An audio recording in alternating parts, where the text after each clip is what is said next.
Supreme court observer వివరాల ప్రకారం మే 30, 2025 నాటికి మన దేశంలోని వివిధ కోర్టుల్లో పెండింగ్ కేసుల వివరాలు ఇలా ఉన్నాయి. సుప్రీంకోర్టులో 81,734 కేసులు, దేశంలోని అన్ని హైకోర్టుల్లో కలిపి 62 లక్షల కేసులు, జిల్లా కోర్టుల్లో 4.5 కోట్లు, ఇంకా కింది కోర్టుల్లో 5 కోట్ల కేసులు పెండింగ్లో ఉన్నాయి. ఈ ఫిగర్స్ నేను ఆన్లైన్లో సెర్చ్ చేస్తే కనపడినవి. నేషనల్ జ్యుడిషియల్ డేటా గ్రిడ్ సైట్లో ఇంకా ఎక్కువ వివరాలు కనపడతాయి. గూగుల్లోని సెర్చ్ బార్లో njdj.ecourts.gov.in అని టైప్ చేస్తే అవి మీకు కనపడతాయి. వివిధ కోర్టుల్లో రకరకాల కేసులు ఏళ్ల తరబడి పెండింగ్లో ఉంటున్నాయి. ఇప్పటి వరకు చెప్పుకున్న పెండింగ్ కేసుల్లో 1,80,000 కేసులు 30 సంవత్సరాల పైగా మరియు 50 లక్షల కేసులు 10 సంవత్సరాల పైగా పెండింగ్లో ఉన్నాయి. యావరేజ్గా ఒక కేసు పరిష్కరించడానికి సుప్రీంకోర్టులో 1 నుండి 5 సంవత్సరాలు, హైకోర్టులో 5 నుండి 15 సంవత్సరాలు, జిల్లా కోర్టుల్లో 3 నుండి 10 సంవత్సరాలు పడుతుందట. ఇదే వేగంలో కేసుల పరిష్కారం కొనసాగితే ఇప్పటి వరకు పెండింగ్లో ఉన్న కేసులు పరిష్కరించడానికి 464 సంవత్సరాలు పడుతుందట. కొన్ని కేసులు పరిష్కరించే సమయానికి ఆ వ్యక్తి చనిపోతున్నాడు. Justice delayed is justice denied అంటారు. అంటే న్యాయం జరగడంలో ఆలస్యమైతే న్యాయం తిరస్కరించినట్లే, అంటే న్యాయం జరగనట్లే. వీడియో చాలా ఇంట్రెస్టింగ్ గా మరియు ఇన్ఫర్మేటివ్ గా ఉండబోతుంది కాబట్టి ఎక్కడా స్కిప్ చేయకుండా చివరి వరకు చూడండి. అన్ని కోర్టులు సోమవారం నుండి శుక్రవారం వరకు ఉదయం 10:30 నుండి సాయంత్రం 5 వరకు పనిచేస్తాయి. మధ్యాహ్నం లంచ్ బ్రేక్ 1:30 నుండి 2:30 వరకు ఉంటుంది. ప్రతి శనివారం కోర్టులు పనిచేయవు. కానీ order 2 rules 1 to 3 of the supreme court rules 2025 ప్రకారం రాబోయే జూలై 14 నుండి ప్రతి 2వ మరియు 4వ శనివారాల్లో సుప్రీంకోర్టు పనిచేస్తుంది. హైకోర్టుల పరిస్థితి ఆయా హైకోర్టుల ప్రధాన న్యాయమూర్తి నిర్ణయాన్ని బట్టి ఉంటుంది. ఇకపోతే కోర్టులకు ఉండే సెలవుల గురించి పరిశీలిస్తే మనది లౌకిక రాజ్యం కాబట్టి రకరకాల పండుగలు, గొప్ప గొప్ప నాయకుల పుట్టినరోజులు లాంటి సెలవులు ఉంటాయి. వీటికి తోడు సుప్రీంకోర్టుకు వేసవిలో మే నుండి జూలై వరకు 7 వారాలు అంటే దాదాపు 49 రోజులు, దసరా మరియు దీపావళికి ఒక్కొక్క వారం, మళ్ళీ డిసెంబర్ చివరిలో క్రిస్మస్ సందర్భంగా 2 వారాల సెలవులు ఉంటాయి. సంవత్సరం పొడవునా ఈ సెలవులన్నీ పోగా ఒక సంవత్సరంలో సుప్రీంకోర్టు 193 రోజులు, హైకోర్టులు 210 రోజులు మరియు ట్రయల్ కోర్టులు 245 రోజులు పనిచేస్తాయి. సెలవుల్లో అత్యవసర కేసులు వినడానికి వెకేషన్ బెంచ్లలో కొంతమంది జడ్జీలు అందుబాటులో ఉంటారు. ఇప్పటి వరకు చెప్పుకున్న పెండింగ్ కేసులను దృష్టిలో పెట్టుకుని సామాన్య ప్రజల నుండి మేధావుల వరకు అందరూ ఆలోచించే ఒకే ఒక ప్రశ్న, స్కూల్స్, కాలేజెస్ తప్ప అన్ని ప్రభుత్వ కార్యాలయాలు సంవత్సరం పొడవునా పనిచేస్తున్నప్పుడు కోర్టులు కూడా ఎందుకు పనిచేయకూడదు? మరి ముఖ్యంగా సంవత్సరం పొడవునా పనిచేస్తే చాలా వరకు పెండింగ్లో ఉన్న కేసులు తగ్గే అవకాశం ఉంది కదా. ఇదే ప్రశ్నకు సుప్రీంకోర్టు చీఫ్ జస్టిస్గా పనిచేసిన వైవి చంద్రచూడ్ ఏమి సమాధానం చెప్పారో ఈ వీడియో చివరిలో తెలియజేస్తాను. ఫ్రెండ్స్, మీరు ఇంతవరకు ఈ వీడియో చూసారంటే ఈ కంటెంట్ మీకు ఎంతో కొంత నచ్చి ఉంటుంది. నా ఛానల్ గురించి యూట్యూబ్ వాళ్ళు ఇచ్చిన వివరాల ప్రకారం వీడియోలు చూసే వాళ్లలో 91.2% మంది సబ్స్క్రైబ్ చేయకుండా చూస్తున్నారు. నా ఛానల్లోని వీడియోలు సమకాలీన అంశాల మీద ఉంటాయి, ఎలాంటి గాసిపింగ్ టైపు ఉండవు. అలాగే మీకు గనక వీడియో నచ్చితే లైక్ చేయండి. మీరు సబ్స్క్రైబ్ చేసినా లైక్ చేసినా నాకేమీ డబ్బులు రావు. కాకపోతే మీ లైక్లు ఇలాంటి మంచి కంటెంట్ చేయడానికి నాకు మరింత ఉత్సాహాన్ని ఇస్తాయి.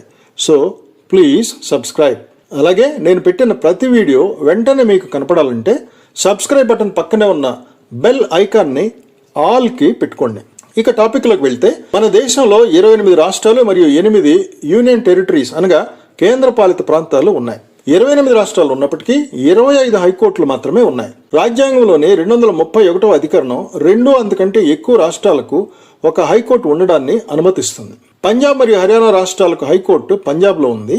అలాగే అస్సాంలోని గౌహతిలో ఉన్న హైకోర్టు అస్సాం, నాగాలాండ్ మరియు మణిపూర్ రాష్ట్రాల కోసం పనిచేస్తుంది. జమ్మూ మరియు కాశ్మీర్లకు ఒక హైకోర్టు ఉంది. యూనియన్ టెరిటరీ పాండిచేరికి తమిళనాడు హైకోర్టు సేవలు అందిస్తుంది. అలాగే union territory Chandigarh Punjab high court పరిధిలో, అండమాన్ మరియు నికోబార్ దీవులు కోల్కతా హైకోర్టు పరిధిలో, దాద్రా నాగర్ హవేలీ మరియు డామన్ అండ్ డయ్యూ ముంబై హైకోర్టు పరిధిలోకి వస్తాయి. ఇండియాలో కోర్టులకు సమ్మర్లో వెకేషన్ ఇవ్వడం అనేది బ్రిటిష్ కాలం నుండి అంటే 1860లో కోర్టులు పనిచేయడం మొదలైనప్పటి నుండి అమల్లో ఉంది. అప్పటి రోజుల్లో ఇక్కడ తీవ్రమైన వేడిని భరించలేక మరియు జడ్జీలు లండన్లో ఉన్న వారి కుటుంబాలతో గడపడానికి ఈ వెకేషన్ను ఉపయోగించుకునేవారు. ఆ రోజుల్లో ఇంగ్లాండ్కి వెళ్లాలంటే నౌకల్లో వెళ్లడమే తప్ప విమానాలు అందుబాటులో లేవు. రాను పోను ప్రయాణమే ఒక నెల రోజులు పట్టేది. ఇంకొక నెల కుటుంబాలతో గడిపేవారు. అందుకని అప్పటి జడ్జీలు 2 నెలలు వెకేషన్ తీసుకునేవారు. కానీ బ్రిటిష్ వాళ్ళు వెళ్లిపోయి దాదాపు 80 సంవత్సరాలు గడిచినా అదే సంప్రదాయం ఇప్పటికీ కొనసాగుతూ సమ్మర్లో 7 వారాల పాటు కోర్టులకు సెలవులు ఇస్తున్నారు. ఒక పక్క లక్షల కేసులు పెండింగ్లో ఉంటే ఇలా వేసవి, దసరా, దీపావళి సెలవులు తీసుకోవడంపై దేశవ్యాప్తంగా చర్చ జరుగుతుంది. కోర్టులకు ఇస్తున్న ఈ వెకేషన్స్ సహేతుకత గురించి ప్రశ్నిస్తూ సబీనా లగ్డావాలా అనే వ్యక్తి ముంబై హైకోర్టులో పిల్ అనగా ప్రజా ప్రయోజన వ్యాజ్యం వేశారు. ఆయన తరఫున ఆయన అడ్వకేట్ వాదిస్తూ కోర్టులకు ఈ విధమైన వెకేషన్స్ ఇవ్వడం వలన కోర్టులో వ్యాజ్యం వేసిన కక్షిదారులకు అంటే లిటిగెంట్స్ కు న్యాయం ఆలస్యం అవుతుందని, తద్వారా వారి రైట్ టు స్పీడీ జస్టిస్ కి భంగం కలుగుతుందని అన్నారు. దీనిపై ముంబై హైకోర్టులోని justice S V Gangapurwala and S G డిగేతో కూడిన బెంచ్ ఈ పిల్ పై రిమార్క్స్ కోరుతూ బార్ కౌన్సిల్ ఆఫ్ ఇండియాకు నోటీస్ పంపింది. ఆ పిల్ పై జడ్జి స్పందిస్తూ న్యాయం కోసం అర్జీ పెట్టుకున్న కక్షిదారుల ఆకాంక్షలు న్యాయమైనవేనని, కానీ జడ్జీల సంఖ్య తక్కువగా ఉండటం వల్ల ఎక్కువ బెంచెస్ ఏర్పాటు చేయడానికి వీలు కావడం లేదని అన్నారు. కానీ వెకేషన్స్ గురించి ఆయన ఏమీ మాట్లాడలేదు. లా కమిషన్ రికమెండేషన్ ప్రకారం ప్రతి 10 లక్షల మందికి 50 మంది జడ్జిలు ఉండాలి. కానీ ప్రస్తుతం మన కోర్టుల్లో కేవలం 15 మంది మాత్రమే ఉన్నారు. అదే అమెరికాలో అయితే 95 మరియు బ్రిటన్లో 36 మంది ఉన్నారు. ప్రస్తుతం దేశం మొత్తం మీద 5,611 జడ్జి ఖాళీలు ఉన్నాయి. సుప్రీంకోర్టులో 2, వేర్వేరు హైకోర్టుల్లో 364 మరియు జిల్లా కోర్టుల్లో 5,245 వేకెన్సీలు ఉన్నాయి. ఈ ఖాళీలు ఎందుకు నింపడం లేదు? దానికి సంబంధించిన పరీక్షలు నిర్వహించి జడ్జి నియామకాలు చేపట్టవచ్చు కదా అని మీరు అనుకోవచ్చు. కానీ జడ్జీల నియామకం మామూలు ఉద్యోగాల భర్తీలాగా ఉండదు. సుప్రీంకోర్టులో మరియు హైకోర్టుల్లో కొలీజియం అనే వ్యవస్థ ఈ జడ్జీల నియామకం చేస్తుంది. మరియు జడ్జీలను ఒక కోర్టు నుండి వేరే కోర్టుకు బదిలీలను కూడా ఈ కొలీజియమే చేస్తుంది. కొలీజియం అనేది యాక్చువల్ గా రాజ్యాంగంలో లేదు. కానీ సుప్రీంకోర్టు ఇచ్చిన కొన్ని తీర్పుల ద్వారా కొలీజియం ఏర్పాటైంది. కొలీజియం మీద మన ఛానల్లో ఒక డీటెయిల్డ్ వీడియో చేశాను. ఏ తీర్పుల ద్వారా కొలీజియం ఏర్పడింది అనే పూర్తి వివరాలు ఆ వీడియోలో ఉన్నాయి. ఆ వీడియో లింక్ కింద డిస్క్రిప్షన్ లో ఇస్తాను, ఒకసారి చూడండి. సుప్రీంకోర్టులోని కొలీజియంలో ప్రధాన న్యాయమూర్తి మరియు 4 సీనియర్ జడ్జిలు ఉంటారు. వీరే కొత్త జడ్జీల నియామకానికి కొన్ని పేర్లు న్యాయశాఖకు అంటే ప్రభుత్వానికి పంపిస్తారు. కొలీజియం పంపిన పేర్లను తిరిగి పరిశీలించవలసిందిగా న్యాయశాఖ గనక వెనక్కి పంపిస్తే కొలీజియం పరిశీలించి మళ్ళీ అవే పేర్లను సిఫార్సు చేస్తే న్యాయశాఖ మారు మాట్లాడకుండా నియామకం చేయాలి. ఇదే విధంగా హైకోర్టు కొలీజియంలో ప్రధాన న్యాయమూర్తి మరియు 2 సీనియర్ జడ్జీలు ఉంటారు.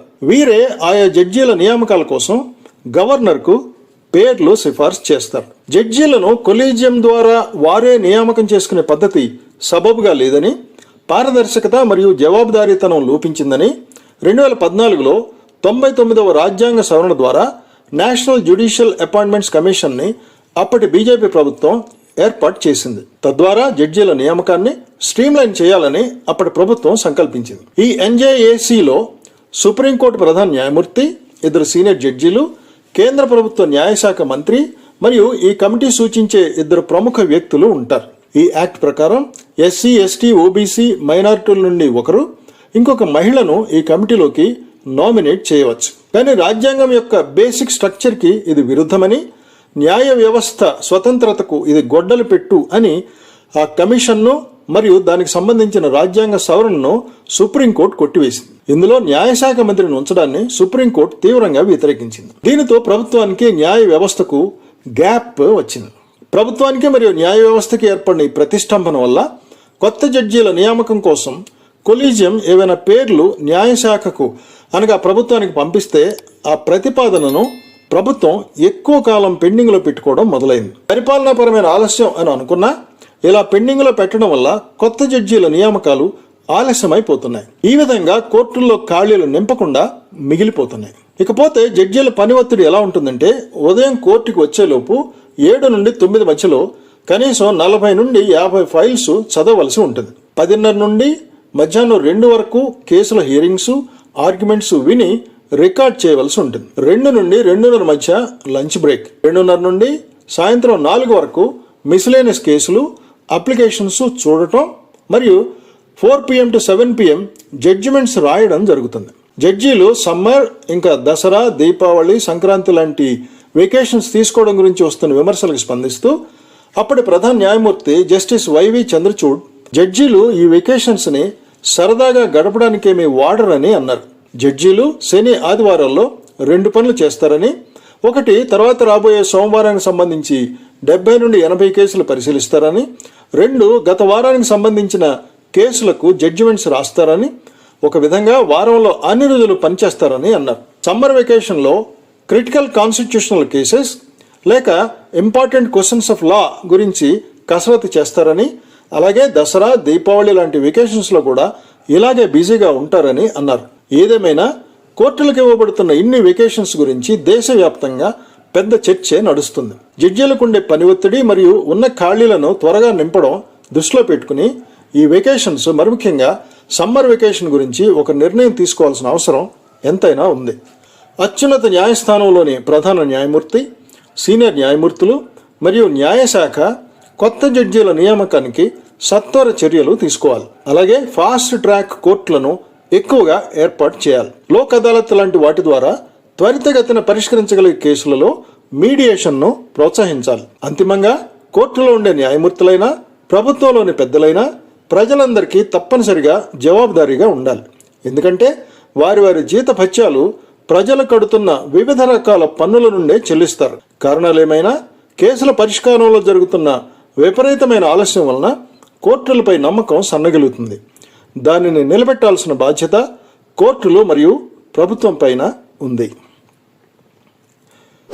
ఈ వీడియో నచ్చితే లైక్ చేయండి, షేర్ చేయండి, కామెంట్ చేయండి మరియు నా ఛానల్ని సబ్స్క్రైబ్ చేయండి. ఇలాంటి మరిన్ని ఇన్ఫర్మేటివ్ వీడియోల కోసం నా ఛానల్ని చూస్తూనే ఉండండి.